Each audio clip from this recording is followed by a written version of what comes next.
আসসালামু আলাইকুম, শুভ সকাল। আশা করি ভালো আছেন। আলহামদুলিল্লাহ আমরাও ভালো আছি।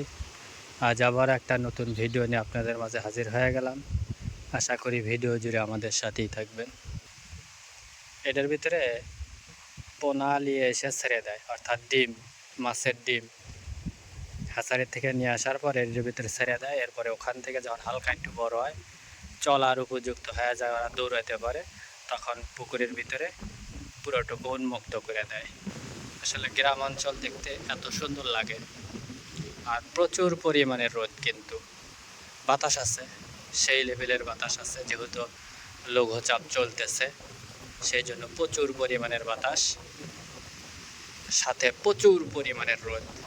মানে শরীরে এত বাতাস লাগতেছে, তারপরেও রোদের যে তেজ সেটা কিন্তু শরীরে বোঝা যায় যে না, রোদ শরীরে লাগতেছে।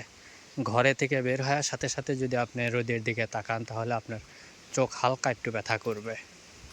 এই জন্য রোদে থেকে ঘরে থেকে যখন আপনি রোদ্রে বের হবেন, ঘরের বাইরে বের হবেন, তখন হঠাৎ করে তাকাবেন না, মানে আস্তে আস্তে তাকানোর চেষ্টা করবেন। গ্রামের মানুষ হাইটা, সাইকেল, ভ্যান, অটোরিকশা এইগুলোতে কিন্তু চলাফেরা করি আমরা। যদিও এটা আমার গ্রাম না, আমি অন্য একটা গ্রামে আসছি, যেখানে আসলে ভাড়া নিয়ে আসছি। তো সৌন্দর্য দেখা আমি নিজেই মুগ্ধ হয়ে গেলাম। এই জন্য একটু চিন্তা করলাম যে আপনাদের সাথেও শেয়ার করি। বাড়ি ঘরগুলো একটু ফাঁকা ফাঁকা, একটু দূর দূর, মানে ঘনবসতি না, বাড়িগুলার এরিয়া অনেক বড় বড়, দেখতে খুবই সুন্দর লাগছিল। এই জন্য একটু আপনাদের সাথেও শেয়ার করার চেষ্টা করতেছি। আশা করি যে আপনাদের অনেক ভালো লাগবে। মানে আমি হাঁটতেছি গ্রামের ভিতর দিয়ে, শুধুমাত্র এই মনোমুগ্ধকর পরিবেশটা আপনাদের সামনে তুলে ধরার জন্য। তাল গাছগুলো সারি সারি, কত সুন্দরভাবে, একদম পানির কিনারা দিয়া। এরকম জায়গায় এই যে পাশে পুকুর, রাস্তা, গাছ আছে, আর এই সুন্দর জায়গা দিয়ে যদি আপনারা কোনো চেয়ার লিয়া, বিছনা লিয়া বা পাটি লিয়া যদি বসে থাকেন, তাহলে এত সুন্দর মজা লাগবে বা লাগে, যেটা আসলে বলে বোঝানো যাবে না। আসলে এগুলো বলে বোঝানোর মতন কিছু না। এই জন্যই আর কি, দেখার মতন পরিবেশ, উপভোগ করার মতন পরিবেশ।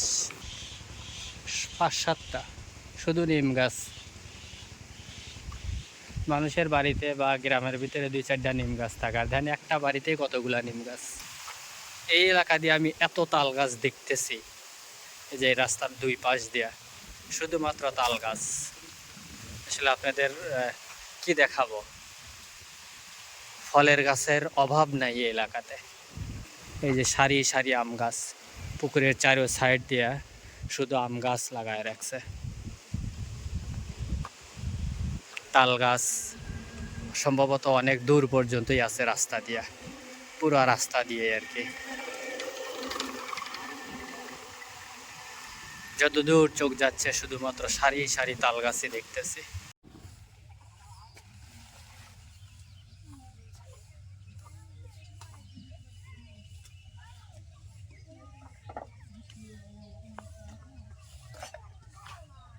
শ্যামাতালি আছে, বাইরে প্রচণ্ড পরিমাণের রোদ। এর লেগে এই যে পুঁই শাক তুলে নিয়ে এসে ঘরের দরজার সামনে বাঁচতেছে, রোদের লেগে বলাইছে। এত গরমে ভালো থাকে না তো, খালি আটামে দিতে পারে না।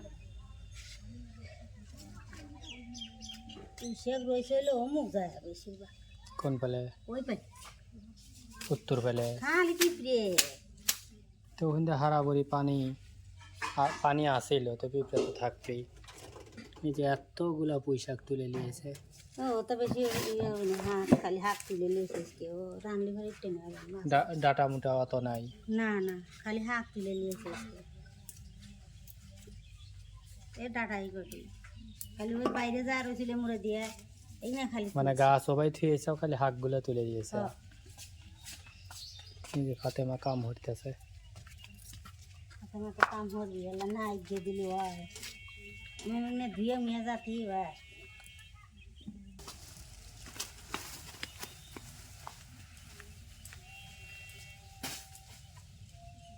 আস্তে থুইও বাবা, যত জোরে থুইতে চাও, যত জোরে থুইতে চাও মনে হয় যে রাগ করে ঢেল দিলেও।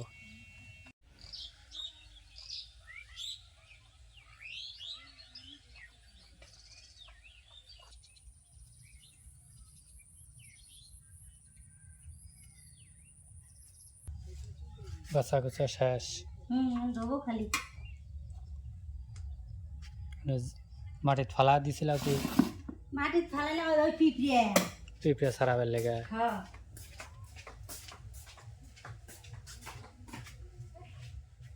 সারাদিন ভরা বাইরে টোকায় টোকায় খায়, তারপরেও ঘরে খাবার দেওয়া লাগে। হ্যাঁ, খাও খাও। দুই লিয়ে যাবে আর পাকবে না একবার দিয়ে দিয়ে হয়তো আলাদা দিয়ে দিয়েছিল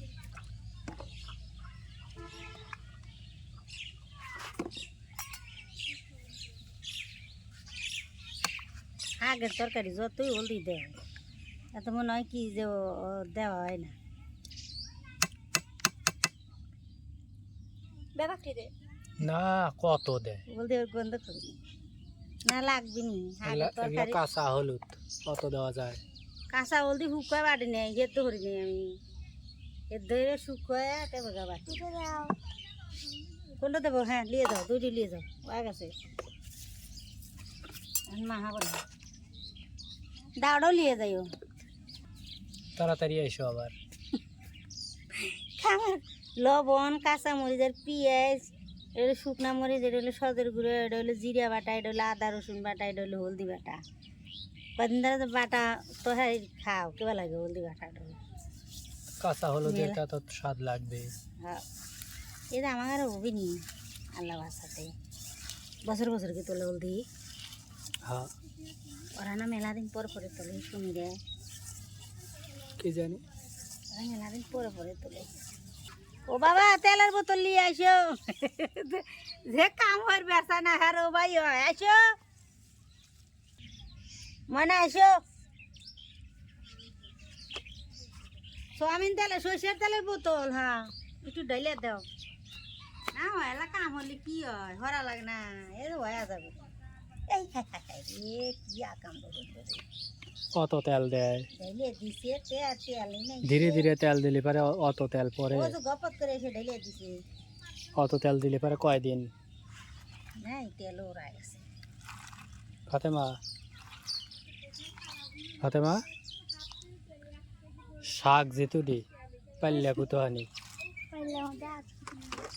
আটপিনি কিন্তু এলো যে পরে কমে যাবে না আর এন্দুরে খাইলে হরে হরে কি হচ্ছে ওগুলা? কি হরব এখন ওটা আমি কি হরব নিয়ে মানু একটা লাঠি লিয়ে খাইলের মাথাগুলো বুঝে দিলি পারে, তাহলে আর হন অত বিরক্ত হবি না, মানে অগারাও জ্বালান লাগবে, তেবে গাওয়ারা হন থেকে হরিয়ে যাবে। আর এইটু কথা আছে, ওটাও দিয়েই দেয় যায়নি কিন্তু ডলিয়া মলিয়া না মুতে মুতে একবারে সব পাইলেই আইতেছে না, উপর দিয়ে মাছ দিয়ে দিলে যা। তোমার বেটি কি বা করবো নি এইতেছি পুঁই শাকের তরকারি এবি খাবে নি, এবারে খাওয়াতে খাতে অভ্যেস করান লাগবে, ওই আর তো ই হরান যাবে না। নিচে পানি বলো ঢেকে দিয়ে চাল ধরে অত থাকবে না জাল ধরে যাবে তাড়াতাড়ি যাবা তো দিয়ে চাল ধরে কিন্তু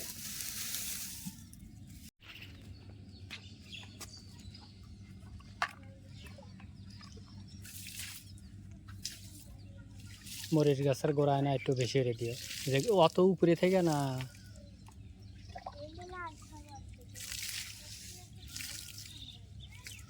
মানে যেগুলো ভালো মরিচ গাছ, এখানে 3টো মরিচ গাছ ভালো বুঝছাও, তার ভিতরে যে একটা এটা যেহেতু ই হয় নাই, এটা ভালোই হবে। যেগুলা যেবা কি জানি কয় কোরহা মোরহা ধরে গেছে, ও ধরে এক ডাল কোরহা মোরহা আর এক ডাল ভালো। বুঝছো, ওগুলার গোড়াতে একটু ভালো করে পানি দিয়ে। ওষুধ দেওয়া লাগবে না, ওষুধ ছাড়াই হবে। অমরাড্ড হয়েছে না, বুঝে ওটাতে একটু পানি দেওয়া ভালো করে। ওরা খালি মাথায় ছিটিয়ে ছিটিয়ে দিলে এই পানি তো এখনই শুকা যাবে নি।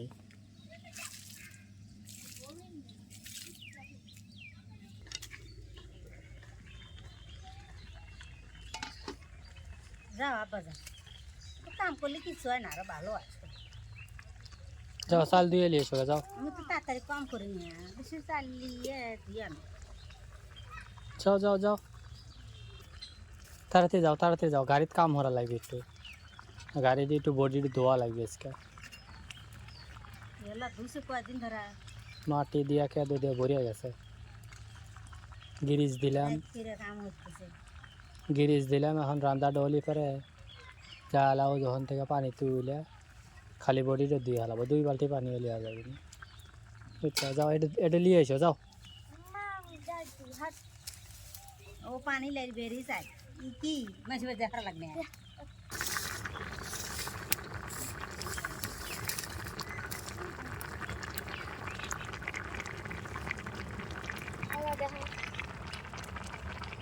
কি পুকুরে নিতে পেয়ারা গাছ উঠে রয়েছে না, ওরা গাছ উঠে মজা পায়। পুঁই শাক পুঁটি মাছ দিয়ে রাঁধছে। পুঁটি মাছের হুটকি এখন পাওয়া যায় না, অতএব যেগুলো দিয়ে রাঁধছে এইগুলো দিয়ে খাওয়া লাগবে, কারণ এখন বর্ষা মাসের শেষের দিকে, এখন বেশি বেশি ছোটো মাছ খাওয়া লাগবে। ছোটো মাছ খালি চোহের জুতি করে। আগের মানুষরা কইছে প্রতি কারায় যে একটা মাছের মাথা খাবার পারে হেউলি বড় লোক, আর এই বড় লোকগিরি দেখাবে ললি পারে। বড় লোক যারা আছে হেরা বড় বড় মাছের মাথা খায়, আর তুমি খাবে পুঁটি মাছের মাথা, প্রতি কারায় একটা হইরা।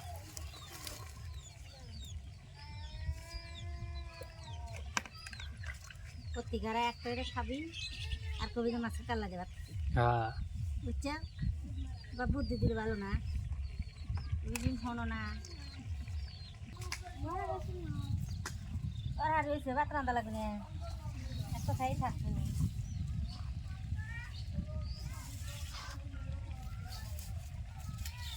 আগে তোর হারি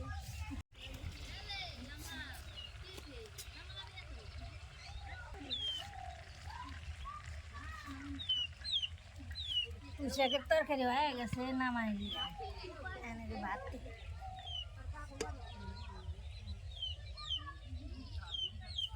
দেখো হাতে মাখাই খাইবে চাও না দেহ পিয়ারা ভাঙবি না দাঁত ভাঙবে।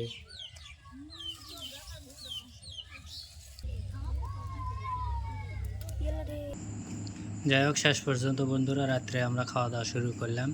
আসলে এটা কিন্তু রাতের খাবার। এই যে পুঁই শাক আর পুঁটি মাছ, আরও সাথে অন্যান্য মাছও ছিল আর কি, 5 মিশালি মাছও বলা যায়। তো খায়া দেখি কীরকম হয়েছে।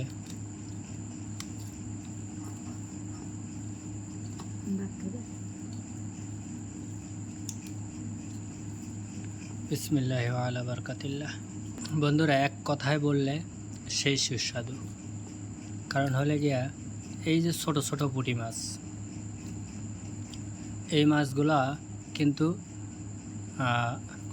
বর্ষার পানির, মানে এক কথায় অবাত্তি মাছ, কারণ এরা বাত্তি হয় না, এদের বাত্তি হতে কিন্তু সময় লাগে। বড় না হওয়া পর্যন্ত এদের আসলে বাত্তি বলা যায় না। এই জন্যই কিন্তু আসলে মাখায়া রান্না করা, ভাইজা রান্না করার মতো মাছ এগুলো না।